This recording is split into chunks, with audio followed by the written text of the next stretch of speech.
It's a Wednesday night in Atlanta. You're standing in the Kroger checkout line, and you are doing math in your head. Milk, bread, frozen pasta, a box of cereal you'll eat dry by Thursday because you'll be out of milk. The total comes up $43.17. You tap your card. You wait those 2 seconds. It goes through, but you already know what that does to the account. You'll check the balance twice before bed. Maybe 3 times. 2 lanes over, there's a guy loading a full cart. Steaks, 2 bottles of wine, one of those rotisserie chickens. He's on his phone the whole time, laughing at something. The total comes up and he doesn't even glance at the screen, just taps and walks. You notice that. You file it away. You don't say anything to anyone. This is your life at every net worth level, from below zero to $1 million. What money actually feels like at each stage, how the world starts treating you differently, and what you can do, right now, wherever you are. Level 1. Net worth, below $0. You are underwater. Maybe by $8,000, maybe by $40,000. Student loans from a degree that got you this job. A car note on a Honda you needed to get to that job. A credit card you've been paying the minimum on for 18 months and it somehow still owes the same amount. On paper, you have less than nothing. In Atlanta, your rent is $1,100 for a 1-bedroom 30 minutes from work. You make about $19 an hour. Call it $38,000 a year before taxes, around $2,700 a month after. Rent takes $1,100. Car insurance, utilities, phone, another $400. Groceries, gas, the occasional dinner you say yes to so nobody asks questions, another $500. That's $700 left, except the minimum payments on your debt eat $350 of it. $350 a month. That is your margin between you and a crisis. In October, your car needs a $600 brake job. You put it on the card, you watch the balance go back up, you feel something, not panic exactly, just a flat, familiar resignation, like a door closing on a room you've been trying to leave for a year. Your coworker Marcus is going to Miami for the long weekend. He asks if you're coming. You say you have plans. You don't have plans. On Friday night, you sit on your couch and watch 3 episodes of something you won't remember and eat cereal out of the box. Nobody sees that part.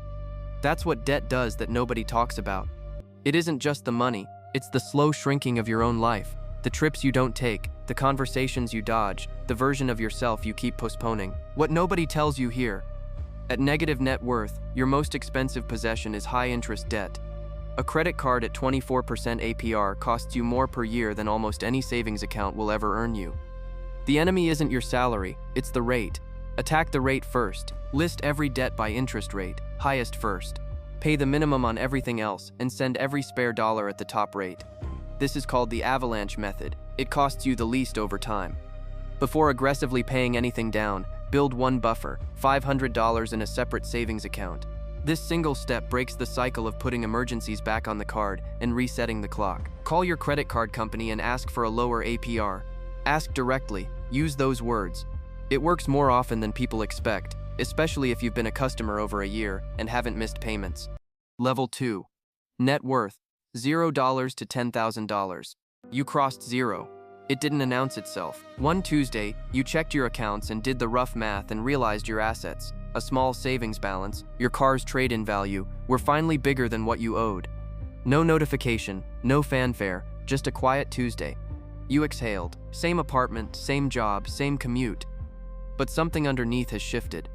You have $2,200 in savings, not a lot, but it belongs to no one else. Nobody can auto-draft it away. When your landlord raises rent by $75 in the spring, it stings, but you don't spiral. You adjust. You cancel the streaming service you forgot you had. You bring lunch 4 days a week. You make the math work instead of hoping it works. You've started dating someone. Denise. She's a teacher. Things are getting serious. One night she mentions an apartment she found, nicer than yours, better location, rent split 2 ways. The number makes sense, but your stomach tightens. She doesn't know all of it. She doesn't know about the credit card or what happened in October with the brakes. You have that conversation halfway, enough to move forward, not enough to feel honest. It doesn't fully resolve. That discomfort is worth sitting with, because the version of you that hides the finances from the people closest to you is still a version in survival mode, even if the account balance says otherwise. What nobody tells you here, $0 to $10,000 is the most psychologically important jump in personal finance. You're not wealthy, but you have broken the scarcity loop. A small buffer changes every decision you make daily. because you're no longer choosing between problems. You're choosing between options. That is a different life. Build your emergency fund to 1 full month of expenses. In Atlanta, at your income level, that's roughly $2,500 to $3,000. Keep it in a high-yield savings account. Many currently pay between 4% and 5% annually, so the money earns something while it waits. If your employer offers a 401k match, contribute at least enough to capture it. That match is an immediate 50% to 100% return on what you put in. Nothing you'll ever invest in will open like that. Start tracking your net worth once a month, even just in a notes app. Watching the number climb, even slowly, rewires how you think. You stop seeing money as something that happens to you and start seeing it as something you're building. Level 3. Net worth, $10,000 to $50,000. 3 years pass. You get promoted, medical billing lead, $48,000 a year. You and Denise move in together. The combined income changes the math in ways that feel almost embarrassing. 2 salaries going into separate accounts that both feel fuller. 1 rent between 2 people. The grocery math disappears. Your net worth climbs from $11,000 to somewhere around $38,000.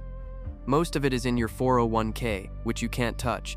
But it's real money growing in the background, quietly and without your permission, which is mostly what you want it to do. You still drive the 2015 Civic. Your coworker just leased a new Camry, $479 a month, 3 years, and he mentions the payment like it's a personality trait. You nod. You don't say what you're thinking. What you're thinking is that $479 a month over 3 years is $17,000, and you just watched your net worth clear $35,000. And those 2 facts are not unrelated. The Kroger runs are different now. You don't do math in the checkout line anymore. That's a small change that feels enormous every single time. At $38,000 net worth, your emergency fund covers 4 months of personal expenses.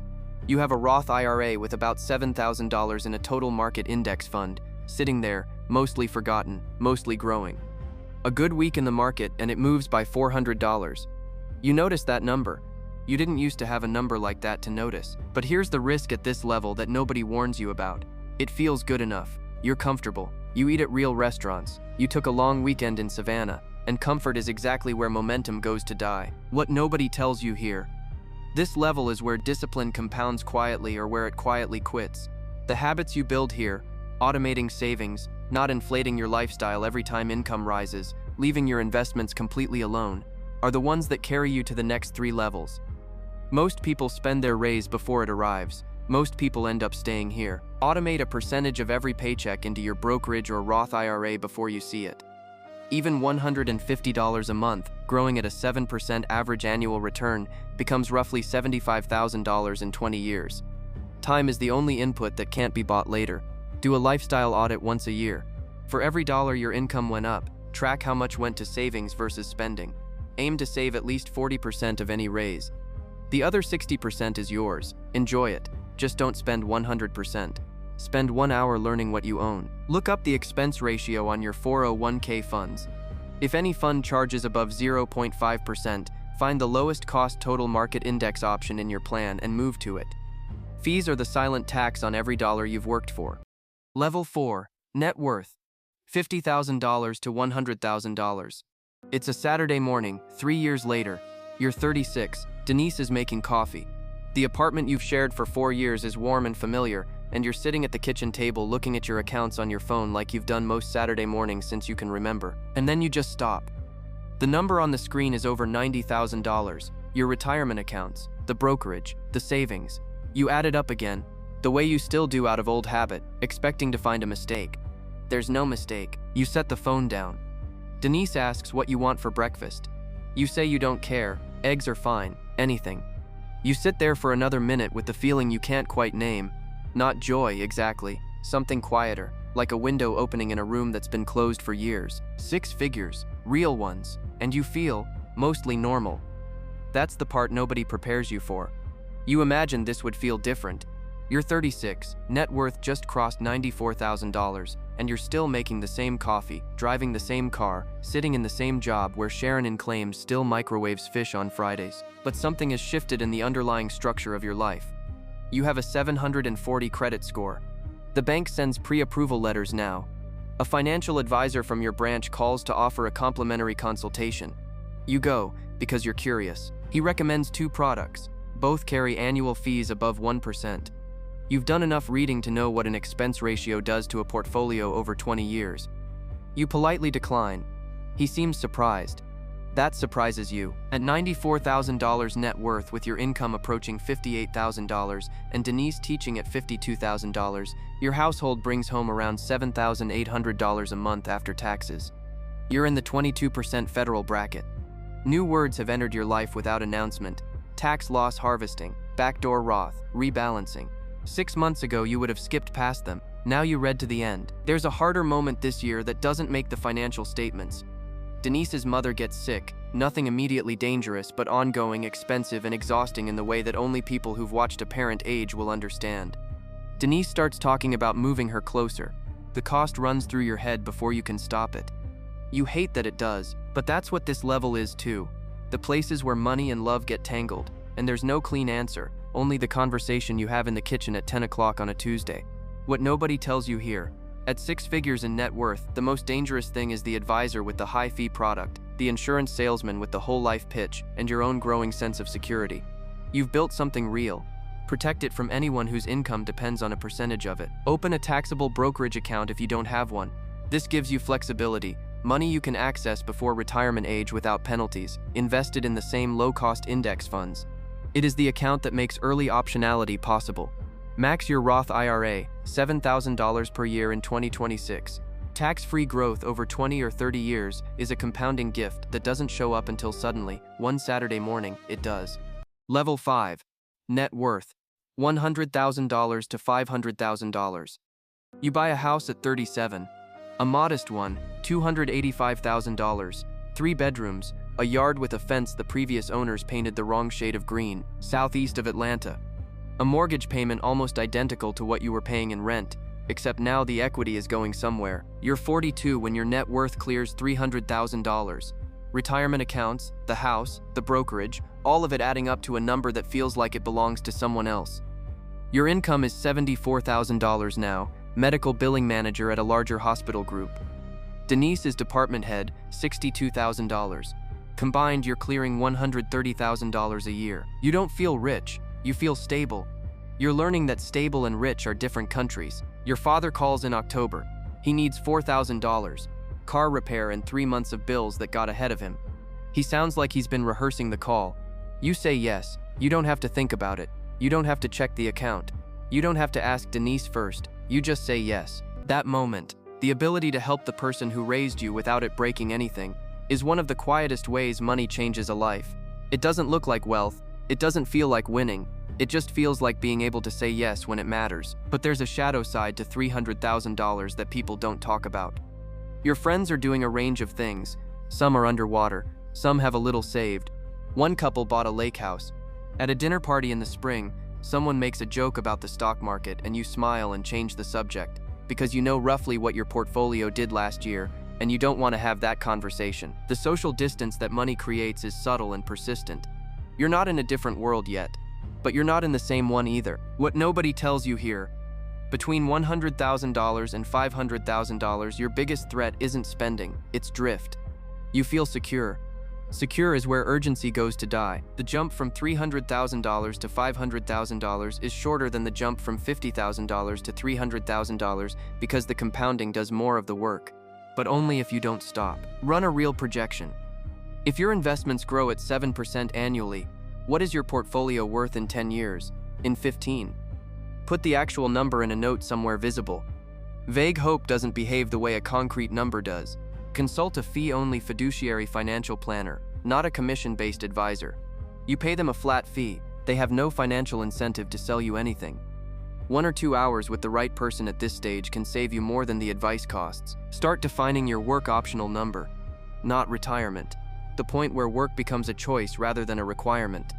For most households spending $60,000 to $70,000 a year, that number is somewhere between $1.5 million and $2 million.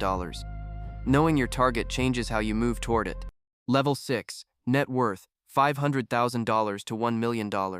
You are 47. Your net worth is $730,000. The house has appreciated. The retirement accounts have survived 2 full market cycles, dropped hard both times, recovered, and climbed past where they were. Your taxable brokerage account now generates more in average annual unrealized growth than you earned in your entire first year of work. You didn't do anything dramatic to get here. You just didn't stop. Denise finds flights to Lisbon in the spring. A week, good prices, a long weekend tacked on either side. She sends you the link with a question mark. You look at the price. You say yes without doing math. That's the sentence that changed, not the trip, the absence of the math before it. You are not who you were in that grocery line. But the distance between those two people isn't luck or talent or a secret. It's one spreadsheet, one automated transfer, 1,000 small choices to leave the account alone when the market dropped and your stomach said to do something. At $730,000 with a household income around $145,000, you are maxing every tax-advantaged account available to you. Your total investment portfolio is generating roughly $50,000 in average unrealized annual growth, on a good year, more. And you've started to feel, for the first time, a faint but real loosening of the relationship between your calendar and your paycheck. This year, your company restructures. Your department shrinks. A colleague with 11 years in the company gets laid off on a Tuesday and is escorted out by 3 o'clock. You watch it happen. You feel something for him, genuine, specific grief, because you like him. But you also feel something else underneath it. A quiet steadiness. Because you know that if the same email landed in your inbox tomorrow, you would be okay. Not comfortable, not happy about it, but okay. You would have options. Marcus, the co-worker from the beginning, the Miami trips, the Camry, still drives a nice car, different model, same monthly payment, different lender. He's mentioned twice this year that he's behind on his retirement contributions. He's not sure how it happened. He says it so easily.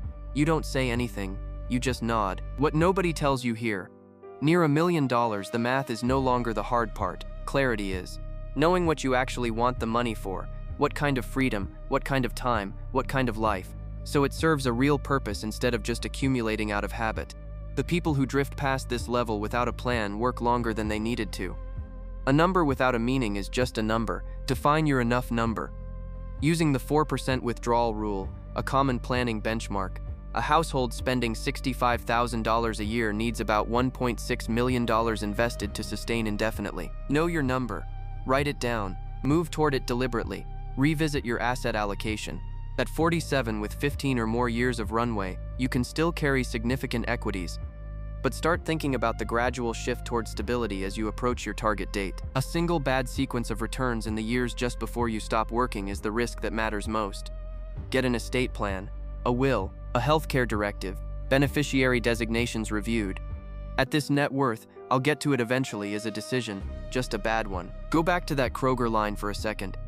Wednesday night, $43.17. Tapping the card and waiting those 2 seconds. The guy 2 lanes over who never looked at the screen. You filed that moment away. You didn't know why. What you were really filing away wasn't envy. It was a question. What is the difference between me and him? Is it permanent? Is it fixed? The answer turned out to be, no, it isn't fixed. But the distance isn't closed by income alone. It's closed by the gap between what you earn and what you spend, compounded across years, protected from fees and panic and the slow inflation of a lifestyle that grows to fill every raise. Here's what this was really about. Net worth doesn't measure your intelligence, your discipline, or your worth as a person. It measures margin, the distance between you and your next emergency. And margin is what buys you the ability to think clearly, say yes when it matters, say no to work that diminishes you, and eventually stop doing math in the checkout line. If you're below zero, attack the highest rate first and build a $500 buffer before anything else. If you're between 0 and 50,000, automate your savings and resist the lifestyle inflation. If you're in the middle levels, protect your growth from fees and taxes and don't confuse comfort with arrival. And if you're approaching $1 million, get intentional before the number gets there without you. The money is not the point. The time it buys is the point. If you want more animated breakdowns of money at every level, subscribe to your ledger.